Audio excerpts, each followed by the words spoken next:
Hello, everyone, and welcome back to Rising Sign Astrology. Today, we're going to be diving into one of the most misunderstood and honestly one of the most important houses in astrology, the 8th house. We'll be looking specifically at what it means when the ruler of your 8th house is placed in each of the 12 houses. But before we get into that, it's important to understand exactly what the 8th house represents and why it holds such weight when it comes to personal transformation, power dynamics, and karmic evolution. Now, remember, I use Western whole sign house astrology as my foundation, but I also weave in insights from Vedic astrology and sometimes fixed stars or asteroids when they add meaningful context. So, if you hear me reference any of those in my videos, that is why. This blended lens, I've noticed, allows for a deeper, more grounded understanding of an individual's chart. It's a big part of my personal practice with clients, and it helps to show how these placements show up in real life, but also from a soul karmic level, if that makes sense. Now, if you enjoy this type of content and want to keep learning, please subscribe to the channel, hit the bell button so you're always notified whenever a new video goes live. It really helps the channel grow and lets me know that you're finding value in these breakdowns. And if something resonates today, feel free to drop a comment or give it a thumbs up. It really does help with the algorithm. And if you're ever curious about what something looks like in your own chart, I do offer private readings where you can find the booking info in the description box below, or just head straight to my website at risingsignastrology.com. With that said, let's dive in, because understanding the 8th house is key to understanding why certain patterns keep repeating in your life, and more importantly, how to break through them. When you think about major turning points in life, right, the moments where everything changes, often abruptly, it's the 8th house that's behind the scenes.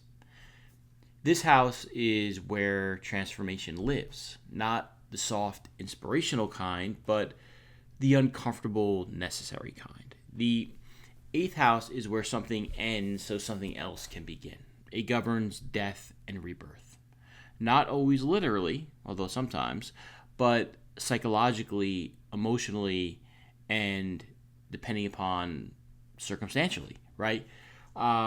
This is the part of the chart where you're pushed out of your comfort zone, where control tends to be stripped away, and where you're asked to surrender in order to grow.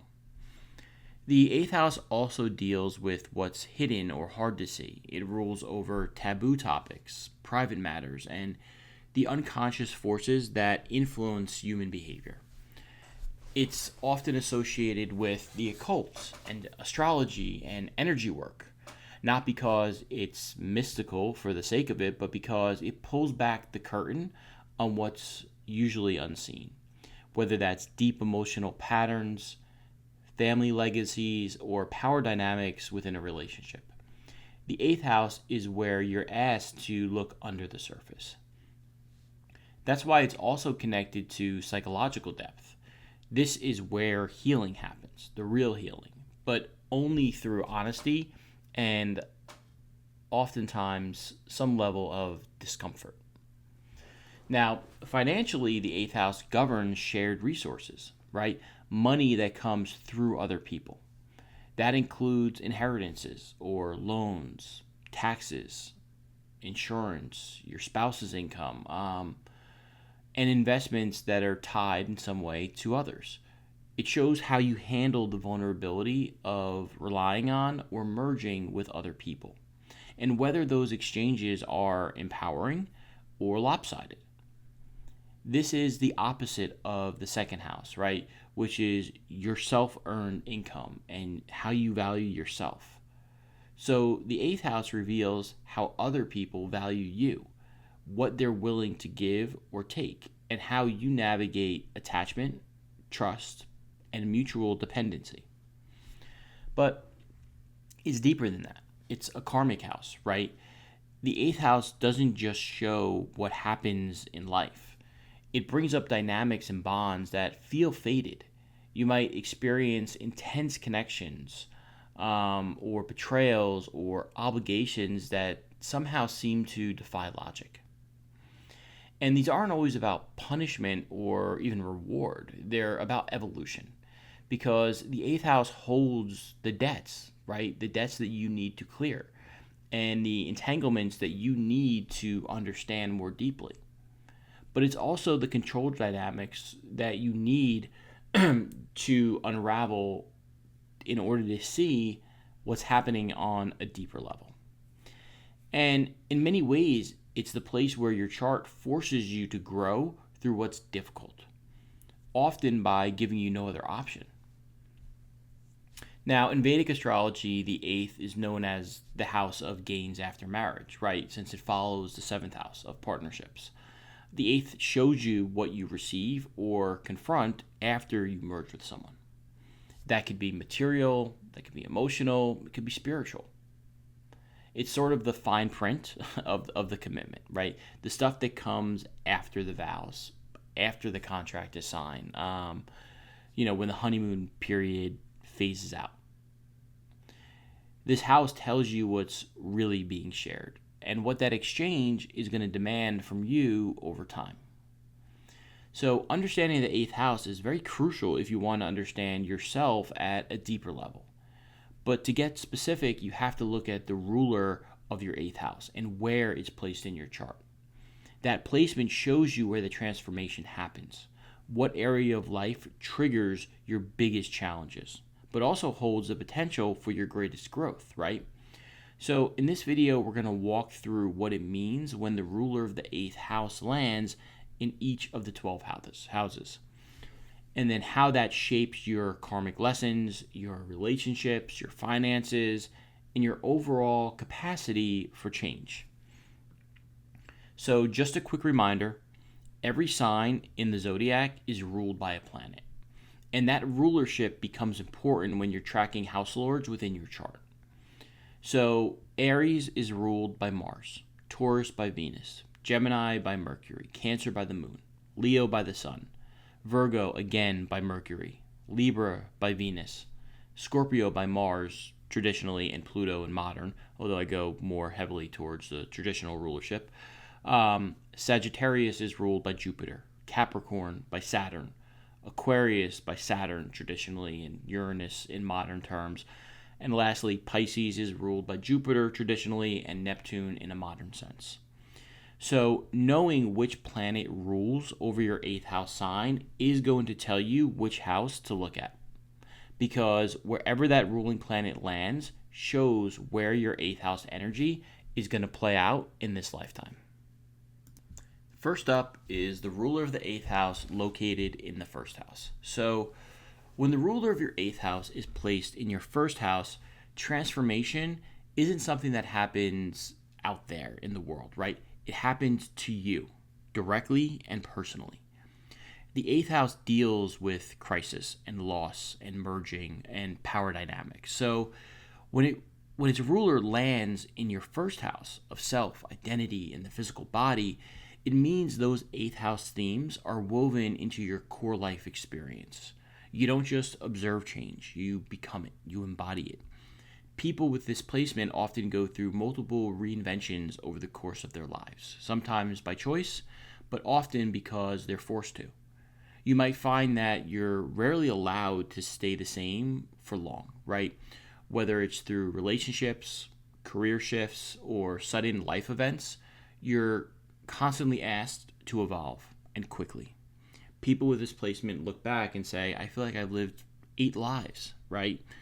Well, there's a reason for that. Now, there's a psychological depth to how you move through the world if your ruler of the eighth is in the first, right?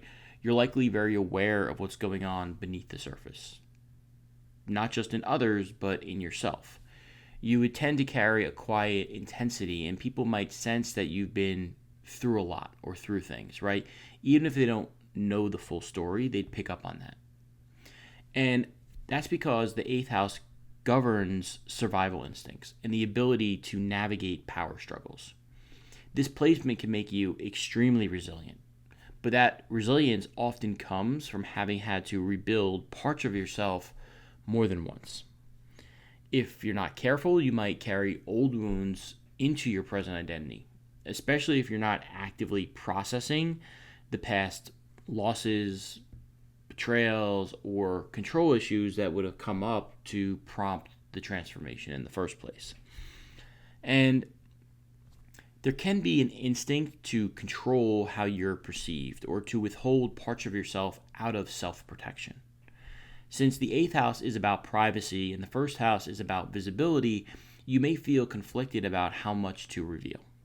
This might show up as having a strong public face while keeping your emotions or vulnerabilities tightly guarded. It can also lead to being misunderstood or feeling like people project their own fears or desires onto you. So, learning to own your past experiences and integrate them into your identity without shame is a key part of how you grow with this placement.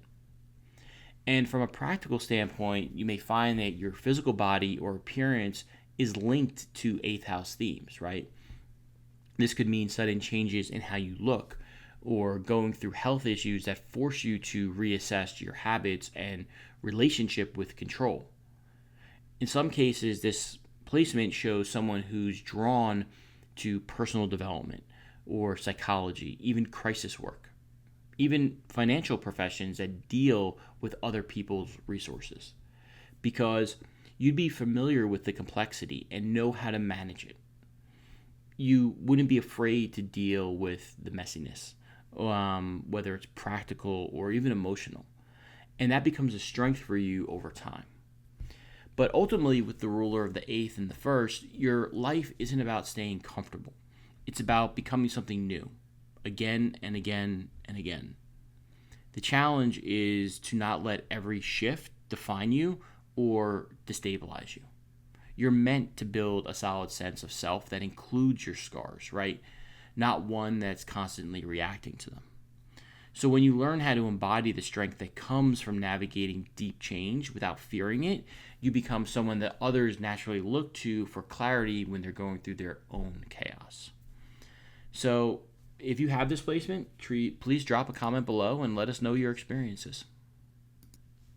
The ruler of the eighth in the second house. So when the ruler of your eighth house is in your second house, themes of transformation, loss, and power dynamics directly influence your values, your self-worth, but also your relationship with money. The second house governs what you earn, but also what you possess and what makes you feel secure. The eighth house, by contrast, deals with what's shared and what needs to be surrendered and let go of, and things that you can't fully control. So when the ruler of such a complex house lands in the house of stability, it really sets up a lifelong lesson around balancing personal security with the inevitability of change. You're learning how to build something solid without gripping too tightly, because clinging to control often backfires with this placement. And you may experience financial ups and downs that push you to rethink how you define value, right? Especially your own. There's often a pattern where money or possessions come with some form of strings attached, or where your income is influenced by others through inheritances, through joint ventures, partner finances, or even debt. And at times you may lose something that you thought was very secure, only to realize that it was never meant to last. And these experiences can be hard, very destabilizing, but they tend to teach you what's actually worth holding on to in life. And over time, you'd be forced to separate your self-worth from your net worth, right? How much you make. Learning not to base your confidence solely on material stability. And this placement also brings up issues of emotional attachment to physical things, right? You may struggle with letting go, whether it's money, objects, or beliefs that used to make you feel safe in some way.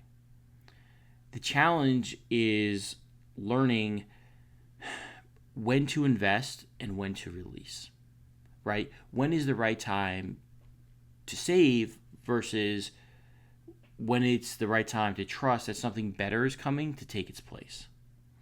And with the eighth house ruler here, you may feel a really strong need to protect what you own, oftentimes out of fear that it's going to be taken away. But part of the growth comes from realizing that resiliency doesn't come from hoarding. It comes from the ability to rebuild after loss. And professionally, this placement can draw you towards fields that involve finance and investing and resource management, right? Or even healing work related to security or survival in some way. You might be particularly skilled at helping others navigate their own money issues, especially if you've worked through your own already. And you understand that value is never just about a paycheck. It's about what something costs you emotionally, right? What power it gives or takes away. And what it reveals ultimately about your priorities in life. So you probably have a knack for spotting the hidden costs in things, right? The unspoken clauses within agreements, whether in business or relationships and just everyday personal exchanges.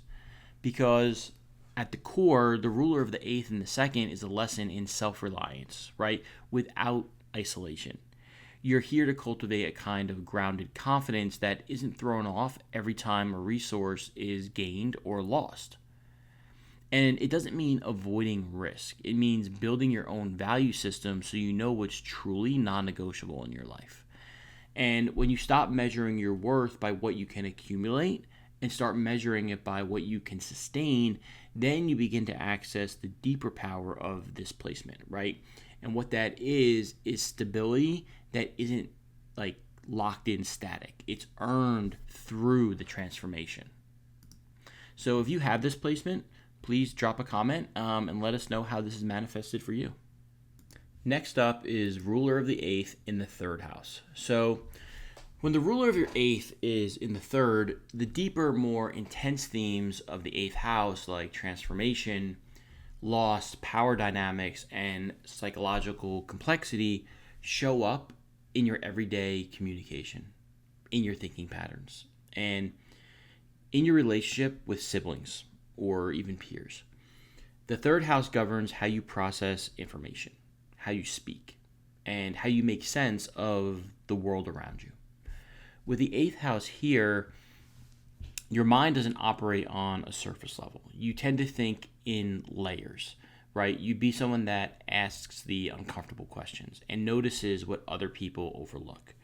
You'd naturally be wired to dig beneath appearances, which can make you very insightful, but also prone to overthinking or suspicion if you're not careful.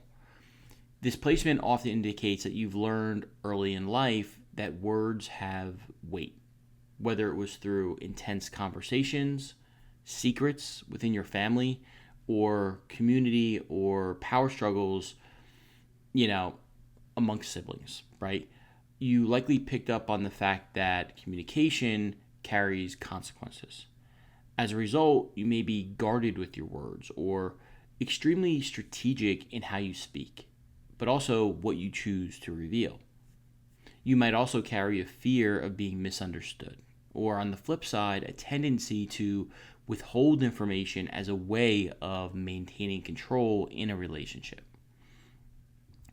And this can work to your advantage in situations that require discretion and confidentiality, even negotiations, but it can also create distance in more personal or casual relationships, right? There's often a karmic or emotionally charged connection, I've noticed, with siblings here, even neighbors. And these relationships may involve betrayal or rivalry. Inheritance issues is a common one, or even intense loyalty, which is a positive thing, but it borders almost on codependency. And if it's not siblings, this energy can play out through peers or classmates or coworkers, right? Anyone in your immediate social environment. And you're likely somebody that doesn't just, chat for the sake of it, right? You're not like hey, look at the weather today. When you talk, you probe and you observe and read between the lines, and maybe more than anything, you remember the conversations to come back to later. And over time, this gives you an edge in reading between the lines, but it also means you have to manage this mental overload or load that comes from constantly processing all of these subtle dynamics and unspoken tensions. And there can be a tendency to read too much into things, right? Because you're looking for depth where maybe there isn't any in certain instances. And it's a placement that can be very effective in writing or speaking, teaching, even investigative work. But you're not satisfied with just regurgitating information. You would want to explain why things happen, right? What the underlying motives are, or how to, solve the deeper problems of life. And you'd be especially drawn to topics like psychology or finance, even a taboo or cold astrology, right? Anything that involves going beyond surface level. And there can be a natural talent for helping others articulate painful or complex experiences, right? Especially ones involving loss or grief or emotional entanglements, because you've likely had to learn how to do that yourself. Now, ultimately, with the ruler of the eighth and the third, your voice carries weight, whether you mean it to or not, right? And you're here and meant to transform how people think, right? Or how they approach difficult topics. But to do that effectively, you have to be aware of your own fears and your own biases, and how you communicate.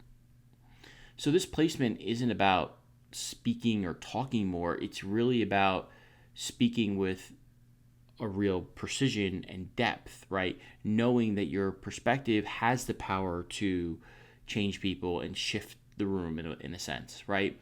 And when you embrace that, you're going to stop second guessing your insights, and then your ability to influence through those ideas becomes a really, really strong tool for you.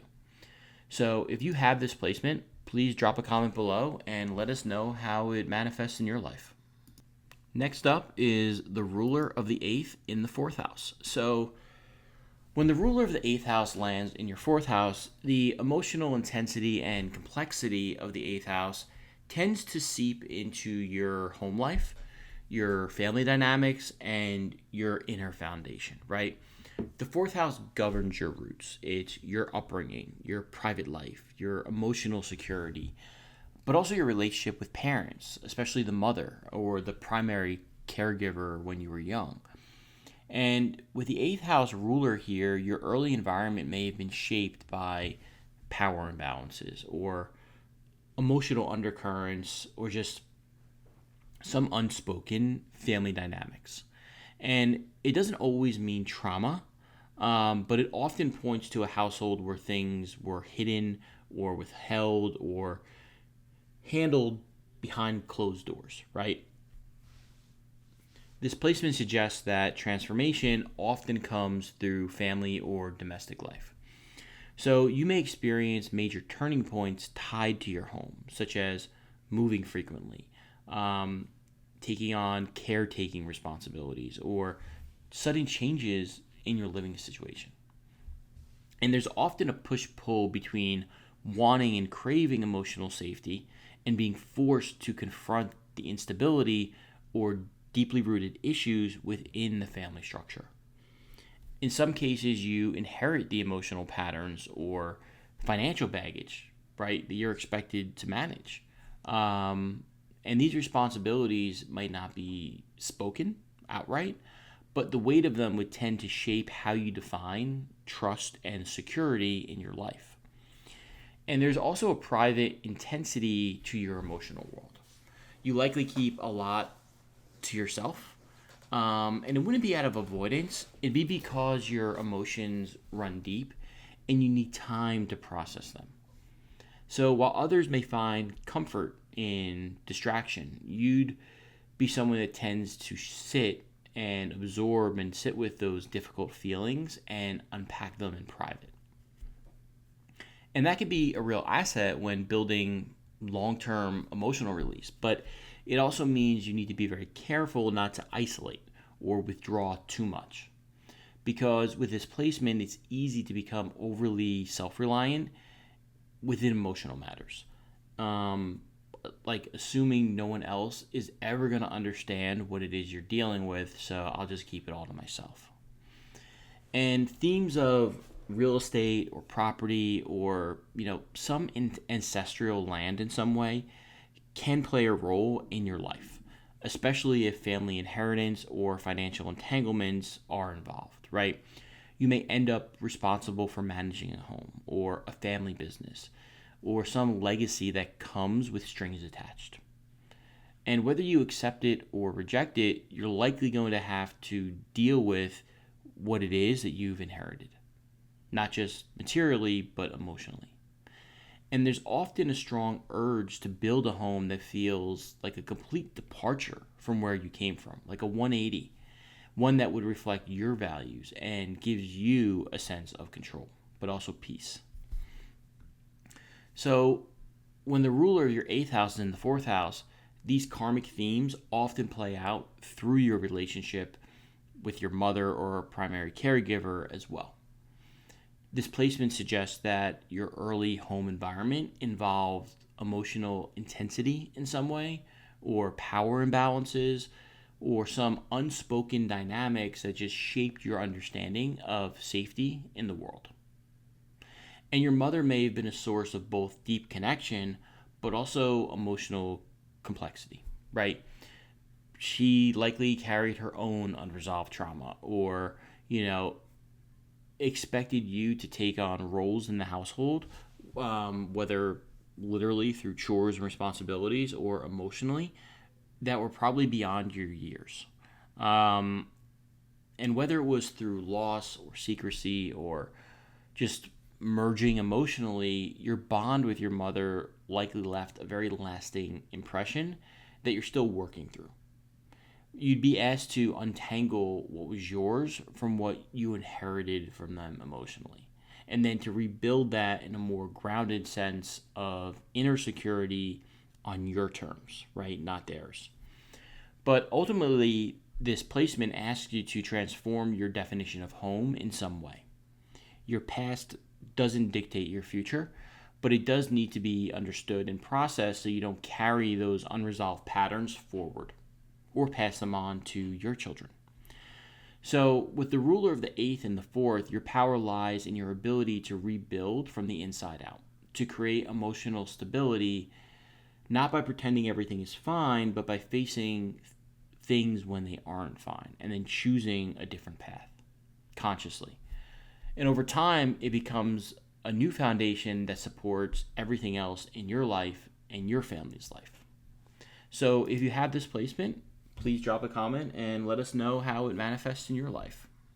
The ruler of the 8th and the 5th. So when you have the ruler of the 8th house placed in your 5th house, then the themes of power and transformation and deep emotional entanglement influences your approach to romance and creativity and self-expression, and in some cases to your children. The 5th house is where you take risks, where you express joy and assert your own unique individuality. It governs pleasure and dating and passion projects. It's your sense of play. But when the 8th house ruler is here, these areas of life don't remain light or casual for long, right? Emotional intensity tends to follow wherever you try to create or experience joy, often requiring you to navigate complex emotional terrain in what should otherwise be, simple, fun, spontaneous moments of life.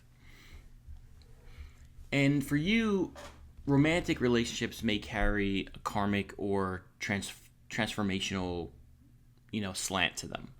You might attract very intense partners or find that dating isn't just fun. It feels like it's high stakes or emotionally consuming in some way, right? It would be infused with power dynamics that would encroach on and challenge your comfort zone.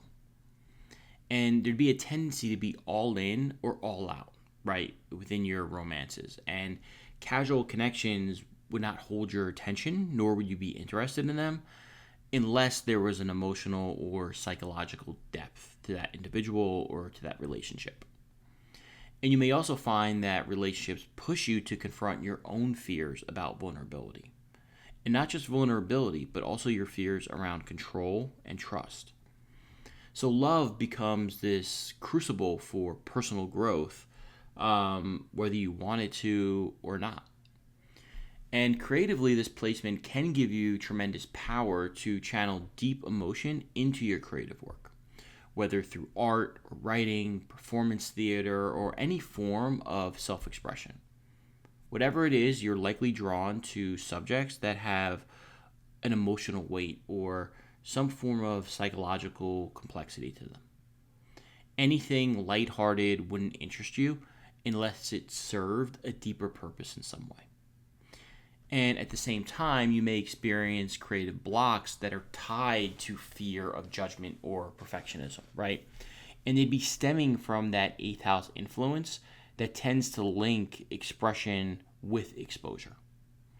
So when you learn to separate your worth from how your creations are received, then your creative output would then tend to be more powerful and more honest.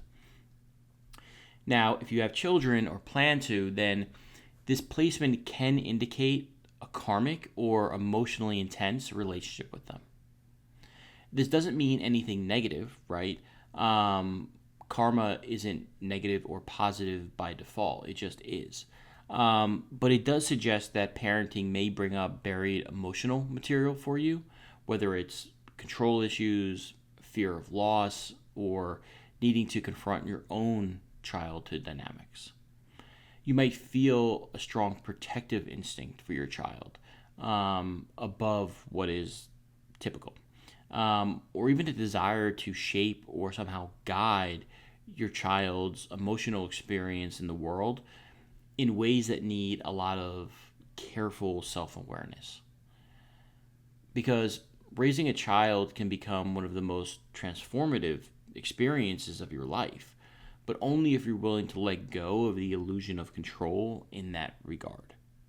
Because it is a little bit of, nature and nurture, and a lot of us, for the most part, were who we were, before we even got here. So that's good to keep in mind. And I think at its core, this placement teaches you how to hold space for both passion but also depth without letting one override the other.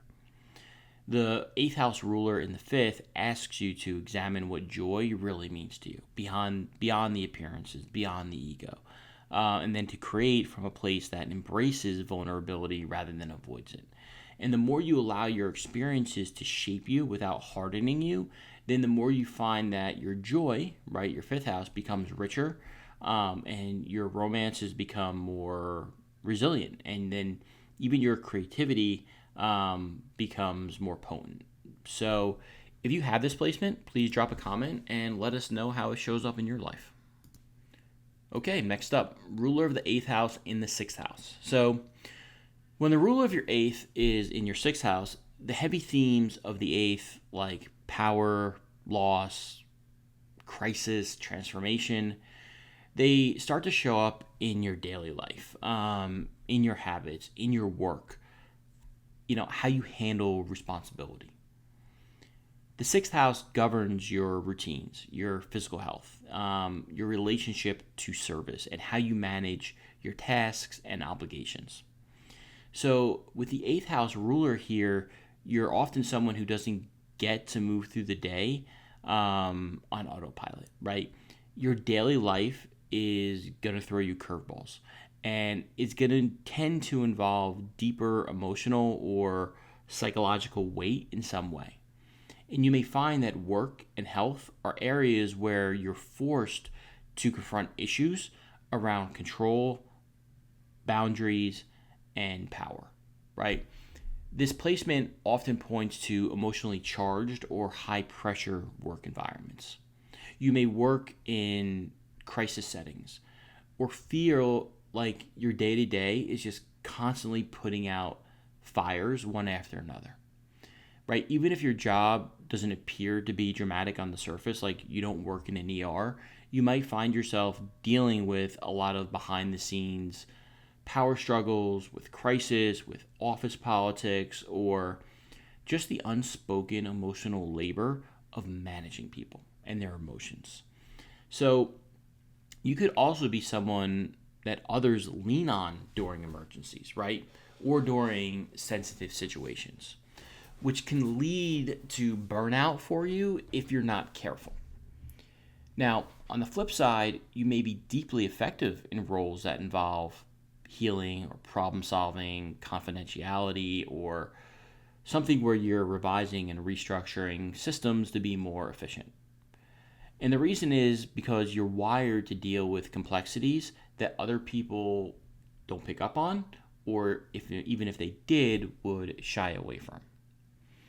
And in terms of health, this placement can manifest as chronic conditions or stress-related issues that push you to take better care of your body.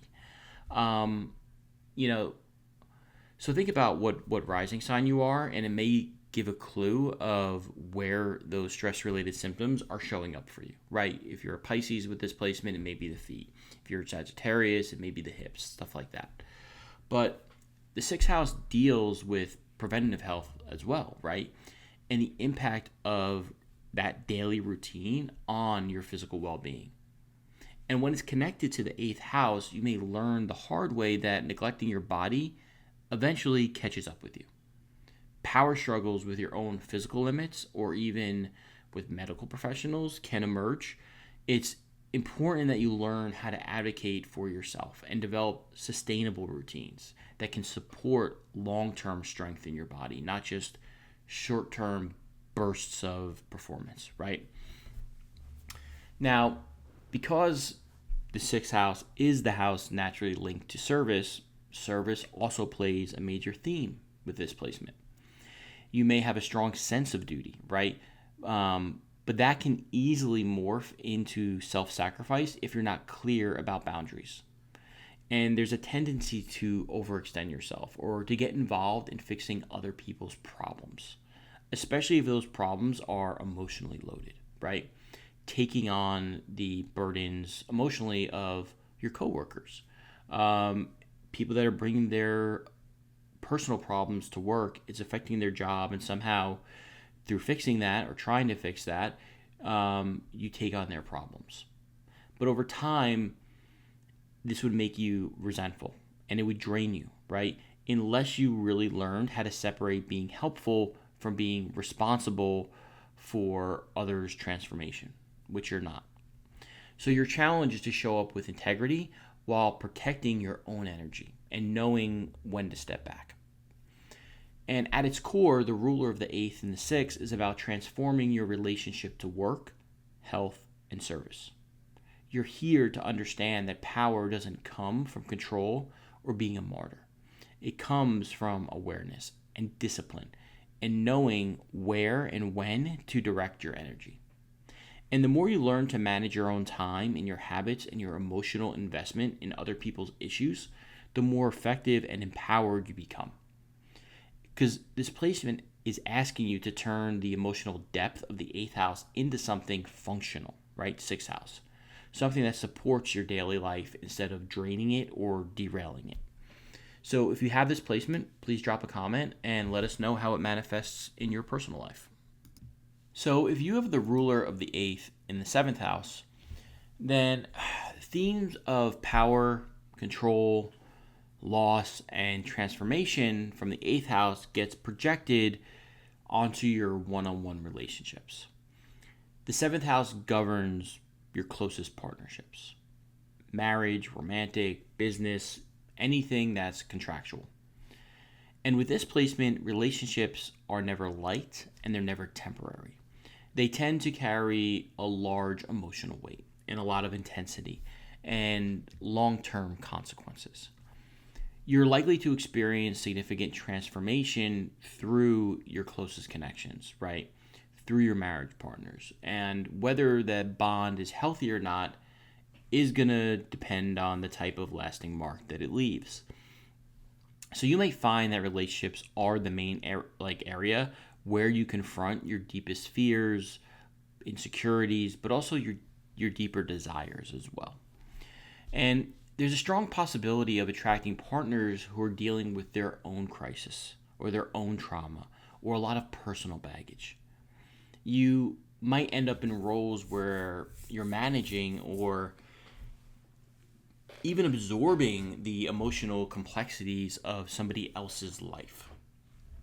And sometimes this results in deep bonding, but other times it leads to power struggles or codependency or a sense of being trapped in a relationship dynamic that's really hard to untangle. So, this doesn't mean all your relationships are doomed, but it does mean that they tend to reflect unfinished emotional work, either yours or theirs. And learning to recognize where you end and the other person begins is essential with this placement. This can also play out in business or legal partnerships, right? You may experience trust issues or conflicts over money, over inheritances, over shared resources or alimony or divorce settlements or just over regular decision making within the relationship. Because the eighth house deals with merging and entanglement, and the seventh house with contracts and agreements. So you may have to learn the hard way about who you can depend on and under what terms. That might mean going through very tough lessons around betrayal or imbalance in a relationship. But it also gives you the tools to create clearer, more mutually respectful partnerships after that and moving forward. And your growth with this placement often comes from learning to enter relationships with your eyes open. You may feel drawn to intensity or mystery in others, right? But over time, you learn to distinguish between chemistry and real compatibility. You're not here to save everyone or to be saved, right? You're here to collaborate as equals. And that shift can take time, especially if earlier relationships involved manipulation or emotional imbalances. But the more you commit to emotional honesty and having boundaries, the less likely you are to repeat those same cycles. But ultimately, with the eighth house ruler in the seventh house, your evolution comes through who you choose to bond with. Your relationships are meant to challenge and change you, but they shouldn't consume you. The more you confront the patterns around trust, control, manipulation, and vulnerability, the more fulfilling your partnerships will become. Because this placement doesn't shy away from intensity, but it does ask you to make sure that the intensity is building something, not just keeping you locked in this perpetual emotional tug of war, right? So if you have this placement, please drop a comment and let us know. Next up is the ruler of the eighth in the eighth. So this is, I think, one of the best placements because when the ruler of your eighth house is also placed in the eighth house, the themes of this house, right? Power, transformation, crisis, shared resources, emotional depth, and psychological complexity are all intensified in your life. You are not someone who can skate through life on the surface. Whether you like it or not, you're going to be wired to deal with the deeper layers of reality. You're very likely to face circumstances in life that force you to confront loss or change or, deep levels of emotional intensity early on in life. And not only early on, but repeatedly through your life. So these experiences aren't just random. They really do shape how you understand the world and, as a result, how you move through it. So you tend to be someone that has a very powerful survival instinct, right? And you're probably more aware than most people about what's going on behind the scenes. And this might show up as a really strong intuitive sense, but also a constant scanning for what's being hidden or what could go wrong or what people aren't saying.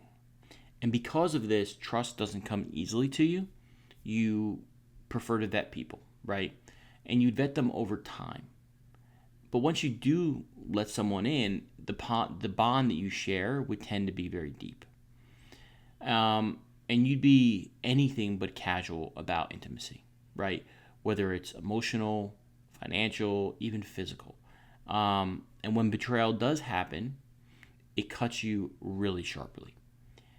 Power dynamics in relationships, especially those involving control or vulnerability or dependence, can be lifelong areas of growth. And this placement can also bring a strong focus on other people's resources. You may deal with inheritances and joint finances or situations where your financial stability is tied to others in some way. And that can work in your favor if you understand how to best navigate those arrangements, right? But it can also become a source of stress at times if control or transparency is lacking. And you'd feel a constant push to be self-reliant, while also managing the entanglements that require the emotional and financial trust. So, learning how to share resources without losing power is a key lesson here. And because the eighth house also governs the psychological and emotional undercurrents of life, you'd have a natural interest in therapy and psychology, crisis work, even finances, or any field that requires, navigating high stakes or emotionally charged environments. You'd have an interest in the occult or astrology, and you wouldn't be intimidated by what's hidden or what's heavy. You'd want to understand it. But there's a difference between understanding pain and constantly sitting in it, right? This placement can sometimes lead to emotional over-identification with trauma or loss. So it's important to recognize that, when it's okay to hold on to something and when maybe you're holding on to it longer than is necessary. You don't want to be, just sort of sitting in your own misery, which can happen with displacement. But your depth is a real strength, but it shouldn't be a trap for that. But ultimately, having the eighth house ruler in the eighth means your personal evolution is tied to how well you navigate power and intimacy and loss. And you're here to develop strength through transformation. And if you do so, you could become incredibly powerful in this lifetime. But you won't achieve it by avoiding what's difficult. You have to learn to engage in it without letting it define you. And it's a thin line to walk.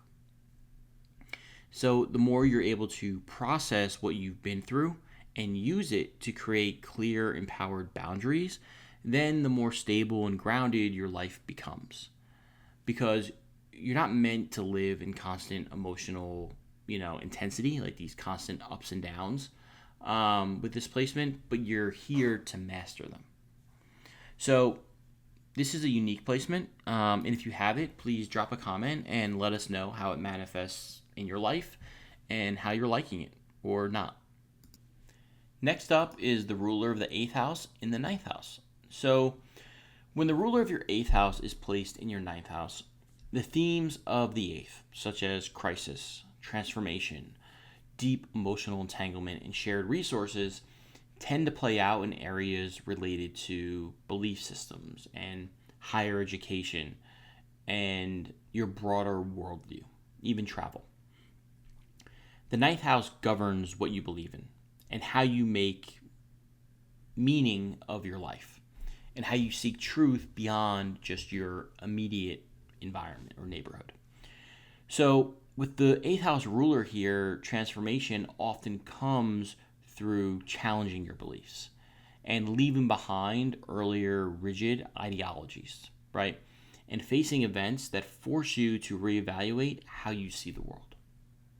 You're someone who grows not through comfort, but through discomfort.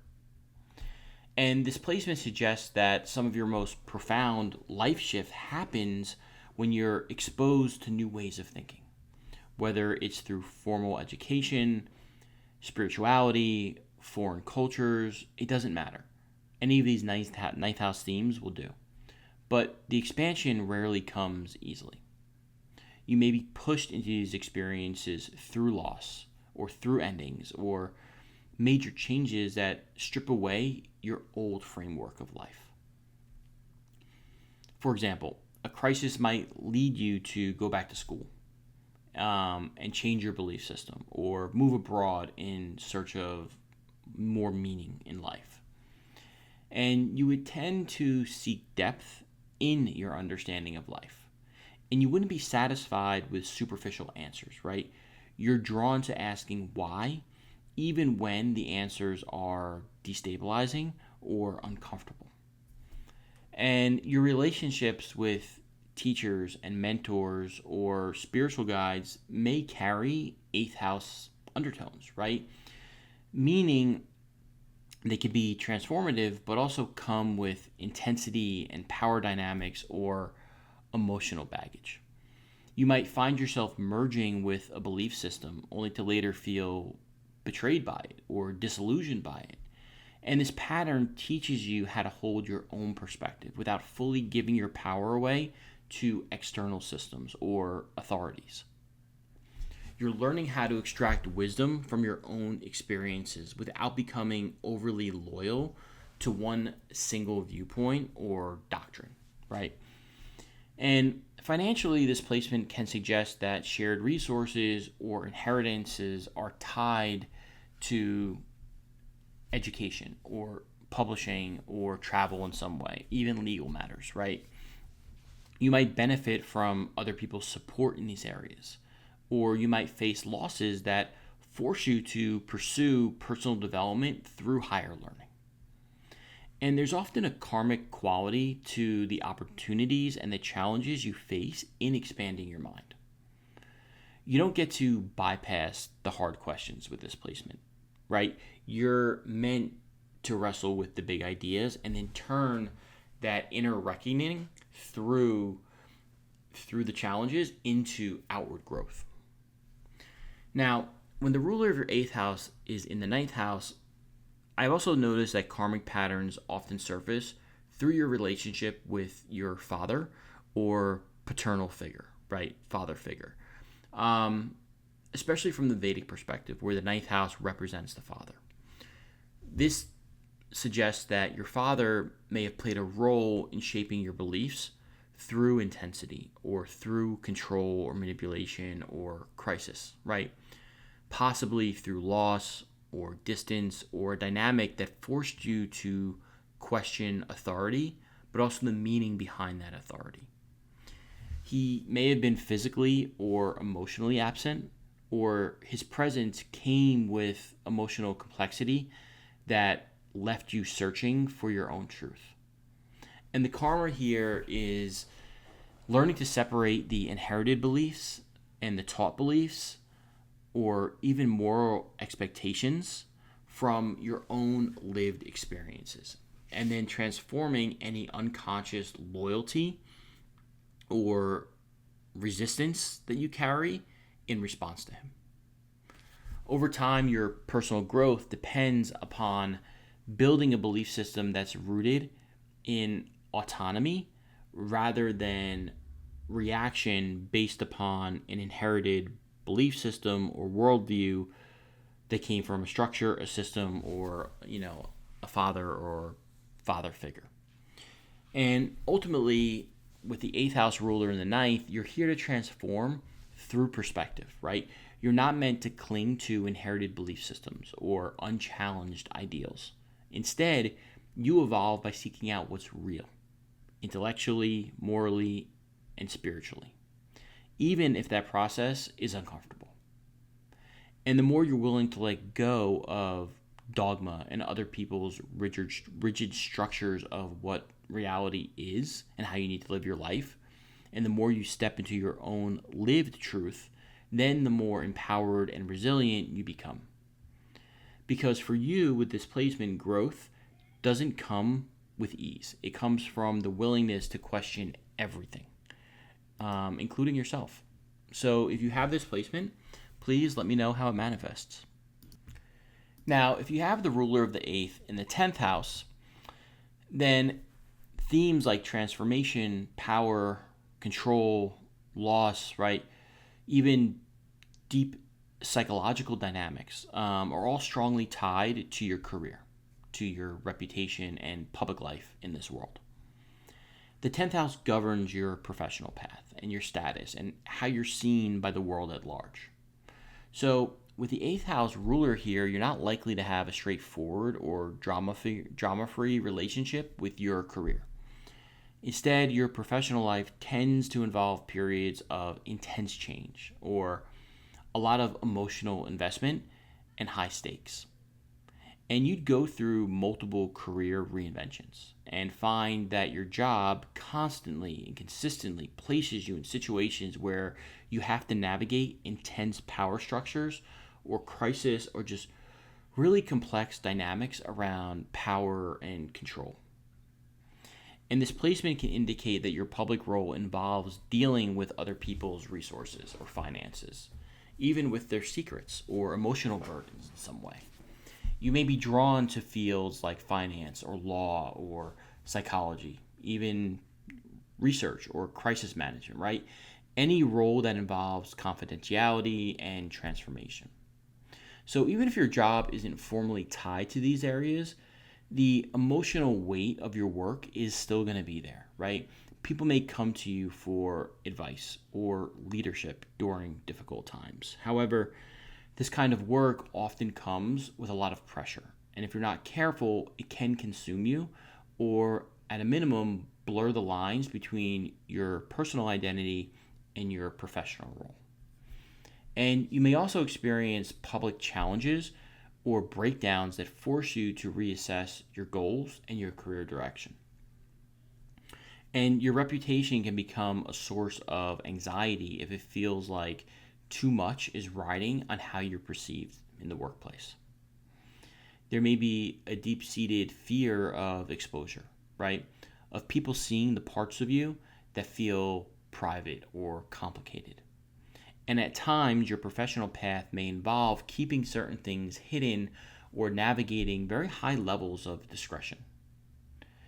And this can be an asset if you learn to manage it, but can also lead to burnout if you feel like you're constantly performing or protecting your image at the cost of your own authenticity. So there can also be power struggles here with authority figures or institutions, right? You may clash with bosses or organizations or these systems that try to control your direction.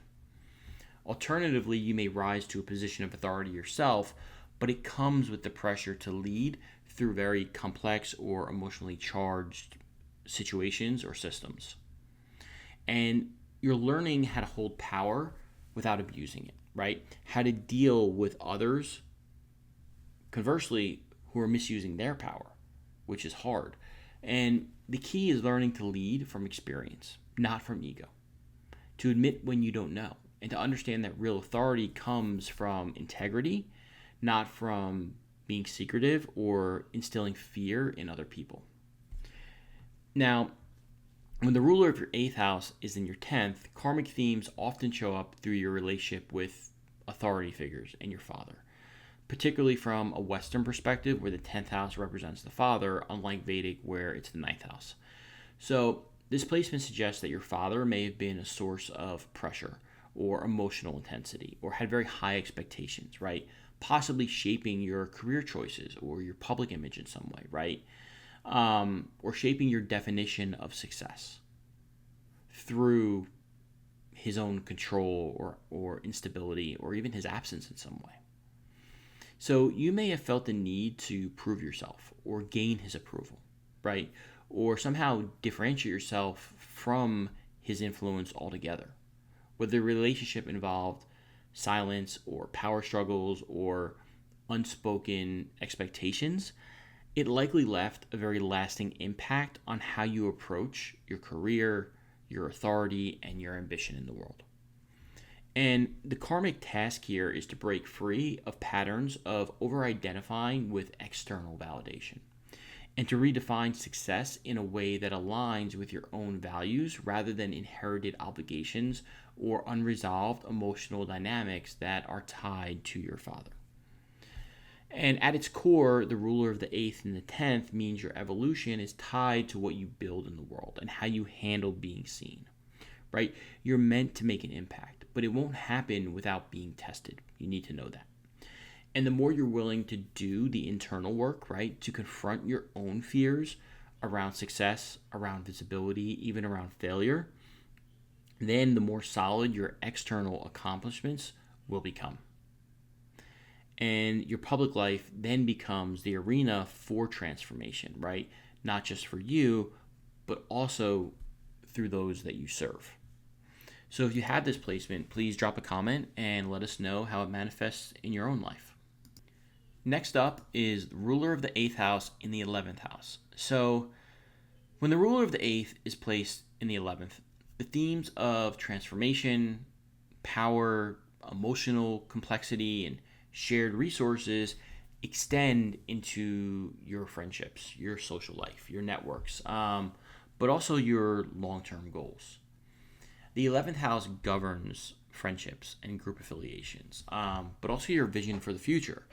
So with the 8th house ruler here, you don't approach community very lightly. Your friendships would be deep and intense, or marked by an emotional enmeshment that goes beyond surface level connection or the typical friendship that people have, right? You'd gravitate towards people who have experienced crisis or a lot of transformation themselves, or you may play a role in helping others navigate those experiences in some way. So this placement often means that trust and loyalty are major themes within your friendships and your social circles. Friendships could end suddenly or go through dramatic changes, especially if control issues or jealousy or unspoken expectations are involved.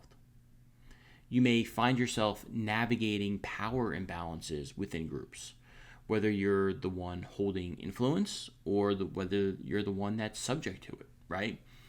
So it's important for you to learn how to participate within friendships and within communities without losing yourself to the group, right? And losing yourself to emotional manipulation or drama that just doesn't belong to you. And you're likely to be particularly sensitive to these motives that are behind other people's actions. And over time, you become very selective about who you allow into your inner circle. And there's also a very strong link between your personal evolution and your larger goals in this life. You don't just chase your dreams, right? Not for the sake of achievement. You'd be driven by a desire to create meaningful change. And often through work that affects others or somehow serves a broader purpose, right? The 11th house. However, the path towards these goals may involve a lot of setbacks or restructuring or letting go of outdated visions over time.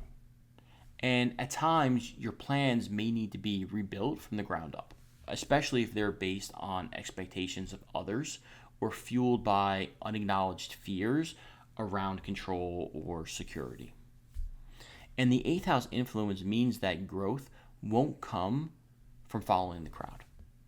It'll come from making very strategic decisions that reflect your deeper inner values. And financially, this placement points to gains that come through collective efforts, right? Shared investments, or maybe the support of very influential connections or groups. But those gains usually come with strings attached, right? You'd be drawn into complicated financial agreements and entanglements within organizations, or feel a responsibility to manage shared resources for a group, right? And these scenarios can offer powerful learning experiences, especially around boundaries and trust and how to ethically use your influence. But knowing when to say yes and when to walk away and say no is going to be critical. But ultimately, with the 8th house ruler in the 11th house, you're here to understand the emotional and psychological dynamics that play out in group settings. Your future is shaped not just by what you want, but how you handle the complexities that arise when you pursue that and pursue those goals with others. So the more you learn to collaborate without losing your own vision and sacrificing your own power, and you're able to engage deeply without getting stuck in other people's power plays, then the more successful and fulfilling your path becomes and more easily achievable your goals become. So if you have this placement, please drop a comment below and let us know. Okay, last up, ruler of the 8th house in the 12th house. So when the ruler of the 8th is placed in the 12th, the deep, intense themes of the 8th house, such as loss, transformation, hidden fears, and shared resources, become internalized and much more difficult to access consciously, right? The 12th house is the domain of what's hidden and repressed, or what's operating in the background of your psyche. So with this placement, your relationship with power and control and emotional depth may be something that you wrestle with privately, right? You tend to process intense experiences internally, often without outward expression, which can make it harder for others to see just how much burden and how much weight you're actually carrying. And this placement suggests that some of your biggest emotional and psychological transformations happen in isolation, or at least away from the public eye. You may undergo major shifts that no one knows about, or face inner battles that feel very hard to put into words and that other people don't realize are happening.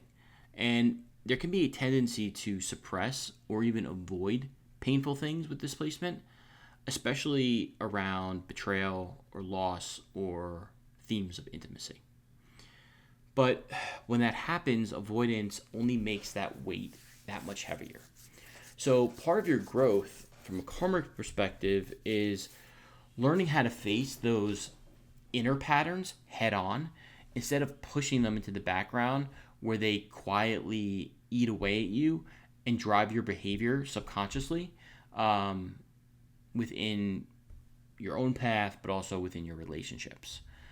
And because both the 8th house and the 12th house are associated with things that are hidden, there can be a really strong draw to spirituality, the occult, astrology, psychology, research, even healing work, right?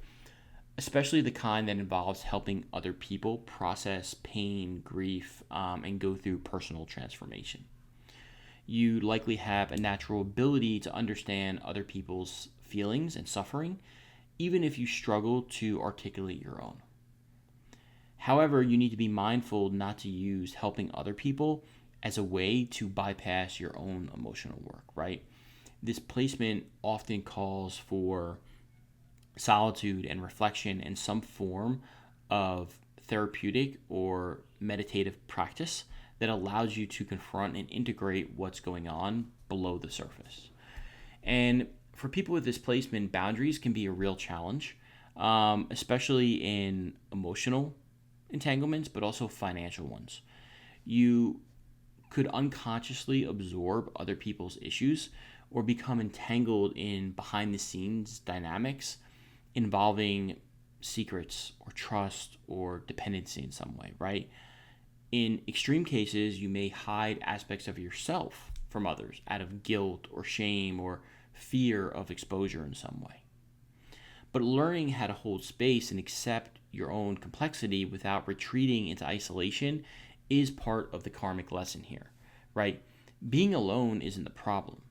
Being disconnected is, right? And that disconnection is a disconnection from your own emotional truth. But ultimately, with the ruler of the 8th house in the 12th house, you're here to learn how to transform quietly behind the scenes, but also effectively, right? Your growth doesn't come from external validation or a dramatic reinvention on the public stage, right? It usually comes from the slow, uncomfortable work of understanding your own inner life. And you're not going to get far trying to control things on the surface. You really have to do the hard work from the inside out.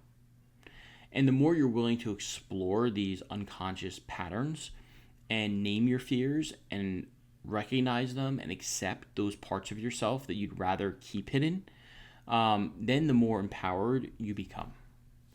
So if you have this placement, please drop a comment and let us know. How is it manifesting in your world? Okay, well, that wraps today's video. Thank you so much for sticking with me throughout the entirety and tuning in. I really appreciate you being here. And if you found this helpful, don't forget to hit the like button and subscribe so you don't miss future content. There's always a lot more coming that'll help you navigate your own chart in life with clarity and hopefully some timing that you can work with.